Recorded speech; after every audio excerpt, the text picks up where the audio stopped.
so we were thinking about a big cake. You know how on TV, like in Greece, they always have big cakes, and they have big punch bowl and like a little bowl of M&Ms. We have upwards of $1,200. A little more than that. What happened to this asthma thing? We're in trouble. Man, why was y'all fighting anyway? Man, dude didn't really want to fight you because when I was holding him back, he just kind of, you know, like, I'll let you hold me back. That's it. Frida, I don't get a hug today? How you doing, Faye? I'm okay. Hello. Okay, so we'll get him in, we'll get the light shut down, and I think we're set to go.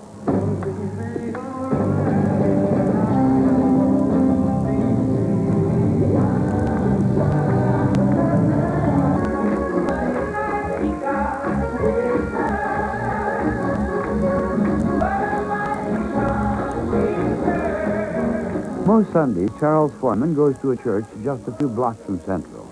Today, he's with his mother and younger brother.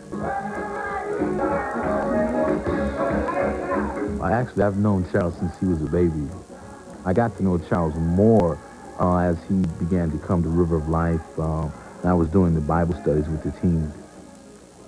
You know, he's an interesting young man, and he's a delightful person, I think. Did you scholarship? No. David Pettiford is youth minister at River of Life. He has a family that's behind him, that loves him, that has high standards for him, that will not accept just mediocre performance from him. He's had a strong nurturing background that would say, hey, you know, do your best. You know, you are able, you are capable. But your grades are what, B average? About C plus. Yeah, they didn't dropped a little bit, huh? I got let me go. Yeah, how you know about that? And he left applications and all that sort of thing. Are they out there? And so I think they're I'll one out out now, send it in. Well, right this minute. Okay, come on, we'll go look. Katie McWatt, who runs Central's minority education program, is helping Charles select a college. Well, they got Army ROTC too. Yes? I made up my mind that I was going to graduate. And, How would you like it? you know, I'm graduating. I want to see, can I conquer college now?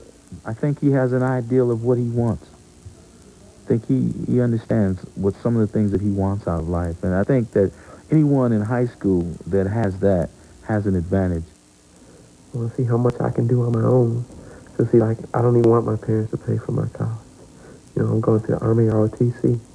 You know, I want to do it all on my own so I can become, you know, a man. We found Troy Miller one morning sleeping outside a classroom. What's going on today? Not much. He'd worked the day before and gone to night school, but then he stayed out late playing pool.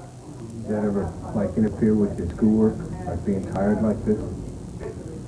Yeah, it has. The last couple of days, it has. What are the other kinds of things you're trying to cut back on to sort of keep your schoolwork a little straighter? Smoking weed. White kids in a few months. When I go into my class, you know, I see all these white people look at me, you know, and they say, well, if Bill doesn't, you know, all black people must be like this. And I find that I have to be twice as good as everybody else just to be half accepted. People think that's funny or far-fetched, but you get in these situations, you get in some of these classes, you realize how it is, and especially if you're alone or there's just one or two of you, you know, and there's not a lot of support from the teacher or anybody else, you know. You go up and you're asking questions and stuff like that. People are looking at you like, well, you're not supposed to be here and stuff like that. And people are. That's a lot of pressure, you know, to be on somebody, you know, and to take that all alone. A lot of people quit, you know, because of that. And that's a real... Black students should go into a couple of the Quest classes and talk about this, because the Quest students have talked about it amongst themselves. I know for a fact they told me on several occasions where they've had this conversation. And it's kind of like they're kind of batting these ideas back and forth amongst themselves, and they get absolutely nowhere. And what they come up with is that black people just aren't motivated. And that's why I think it would be good if they had some real live black students to talk to. Black people and white people and Hispanic people and all that in one school together that doesn't quite fulfill the definition of integrated for me. I think that what the administration is saying about how wonderfully integrated Central is misleading to a certain extent.